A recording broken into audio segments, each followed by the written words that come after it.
jërëjëf Cheikh internet de Baol TV dalee nag jàmm seen émission question de l'heure tey nag yaakaar naa ne ki ñu dalal mooy Alassane Fall nekk militant de première heure responsable yi nga xamante ni depuis 2012 wala avant 2012 ñoo jàppale ki nga xamante ni Macky Sall ba mu accédé ci li nga xamante ni mooy ci bopp réew mi. ñaan yàlla waxtaan bi ñu dugg ci bisimilahi rahmaani rahim génn ci alhamdulilahi rabil alamin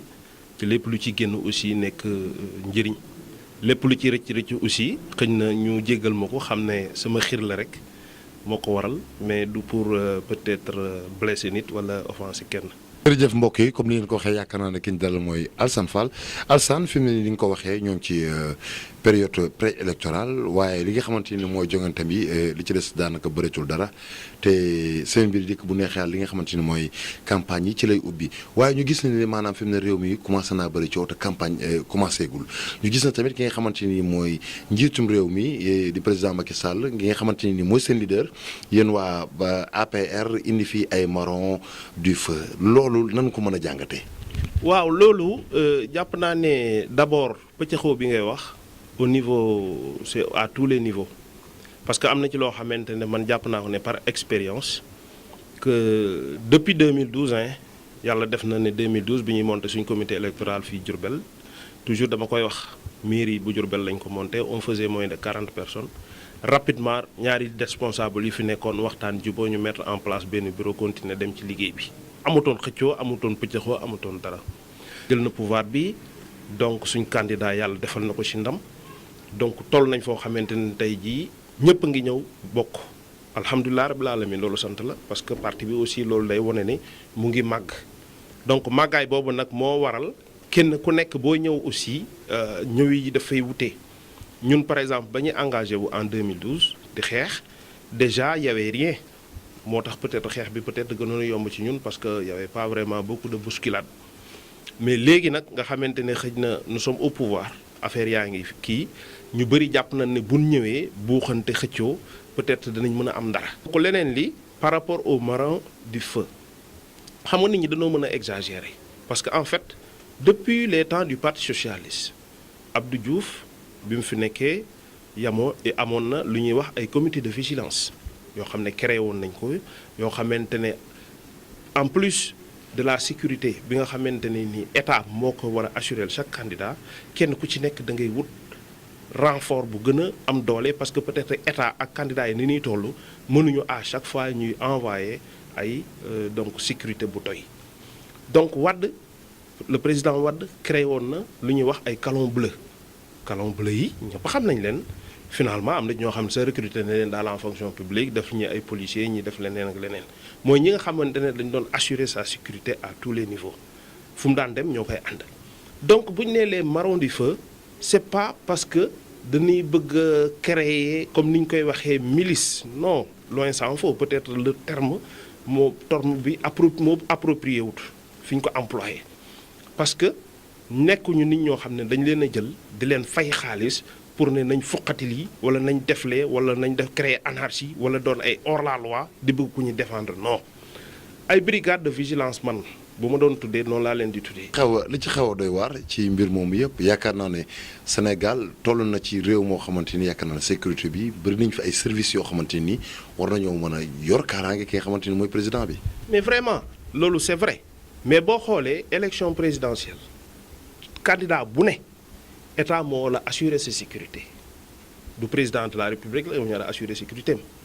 ñi nga xamante ne ni ay président institution lañ c'est des institutions donc pouvoir état moo leen yoreel seen sécurité. Macky Sall dafa def anti-Wade quoi duñ ko mën a jàppee muy nekkoon chef de village ñu nekkoon ñeneen privilégié Abdoulaye Wade joxoon mu nangu ko fi mu ne instant bi entraîné di leen ko delloowaat lépp est-ce que nekkul ci cadre pour gagner leen est-ce que bu ñu leen gagner par tamit delloowaat buum nga ca mooy ga. waaw xam nga lépp loo gis contexte la président Abdoulaye Wade loolu ba mu koy def yéene bu baax la ci amoon ak bu rafet ak politique aussi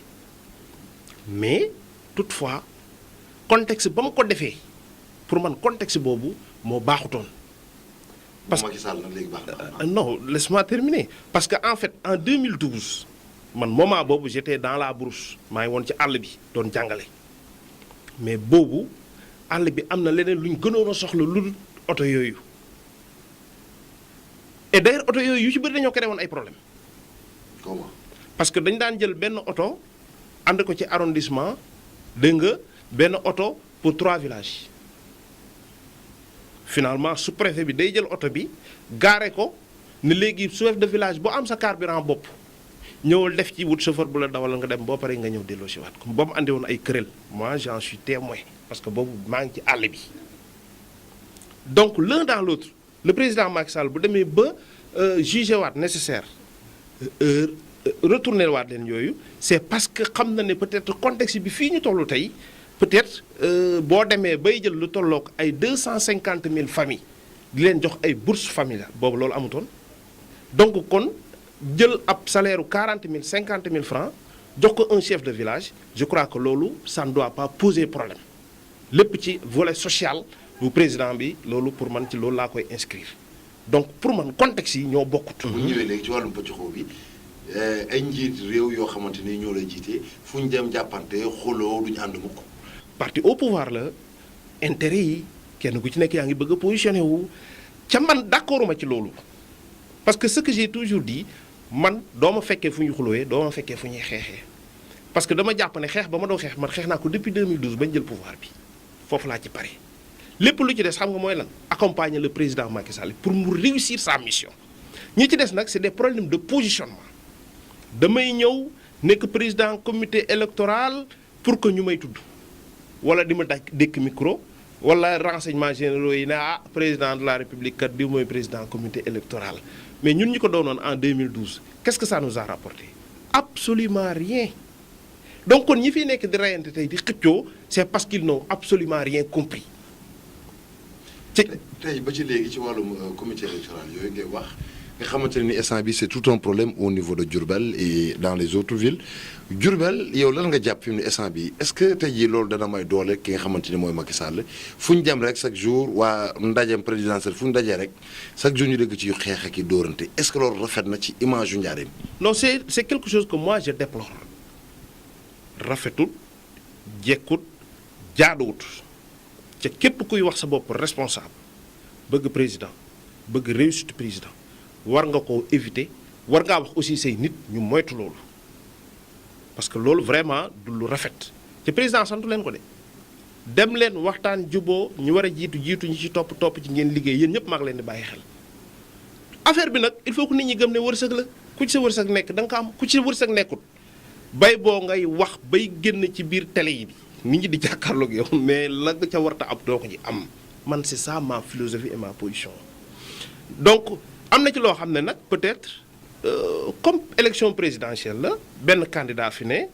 ca ku ci xuuloo baa ci xeexit boo wéetee say nit kaale votel président yi la pour man y a un moindre mal parce que c'est peut-être ces contradictions là ñooy def sax peut-être parfois doole président mooy def doole président parce que bu fekkee ku nekk da ngaa toog di wutal sa bopp mais loolu mënoon nañ ko def dans la paix ku nekk xam ña nga mën a àndal ngeen liggéey nga dem woo ànd ak ñooñu ngeen liggéey ci jàmm ak salaam lépp ci intérêt président mais li may déplorer mooy nañu woote fii kii ñëw andi ay nitam gaare ay kaaram kii ñëw andi ay nitam gaare ay kaaram kii yuuxu kii tàccu kii for xeer kii saaga kii dóor man ça je le déplore président sant ko kenn. ñenn ñi nga xamante ni nee nañ waa APR du ñoo siis nekk ci biir mouvance bi nee nañ APR du ñoo siis lépp dañ kaa bëgg a foqati maanaam jëlal ko seen bopp lan nga leen tontu. waaw man ñooñu li ma leen di tontu li ma wax léegi rek tontu na leen nee naa bu ñu fi nekkee 2012 xeexuñu xulóowuñ ca xeex nañ ba gagné parce que ñun ñoo gëmoon li ñuy def ñi fi jiitu ñoo bëggoon li ñuy def ñoo bëgg le président Macky Sall. on avait un budget de campagne de 250 000 francs pour la commune de Diourbel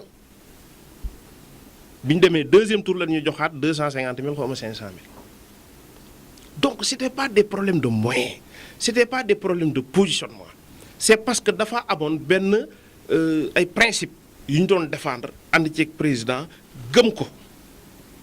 moo taxoon daawuñu xuloo daawuñu xeex ñi nga xam ne dañoo ñëw léegi greffé wu si ca seen i intérêt kese tax leen a jóg duñ leen bàyyi mukk ñu yàq parti bi. duñ leen bàyyi ñuy ñëw di buub ay kaar di ci def ay nit ñuy for ay xeer ak a sànni nit ñi mooy ñoom ñooy andi pëccëxoo bii les transhumants les militants d'hier parce que dem ñoo xam ne sax kenn xamagu leen ci dëkk bi ñëw fu ñu waxee rek parce que tu es un opérateur économique tu as ton argent tu as été en Europe ou ailleurs andi sa xaalis ñëw ne da ngay bëgg a imposer wu par force mais imposer wu par force boobu mooy andi léeg-léeg nit ñi aussi taxaw résister ne fi ñu toog duñ fi jógee ñoom nag bu leen neexee ñu gisee ko ne nit ñi dañuy siis kenn siisul kenn parce que ñoom bu ñëwoon wane ne dañoo bëgg président ci seen waxin ci seen jëfin ak ci seen doxalin bu boobaa amul kenn kuñ mënta àndal. jërëjëf Cheikh Internet yaakaar naa tey jii ki ñu dalaloon seen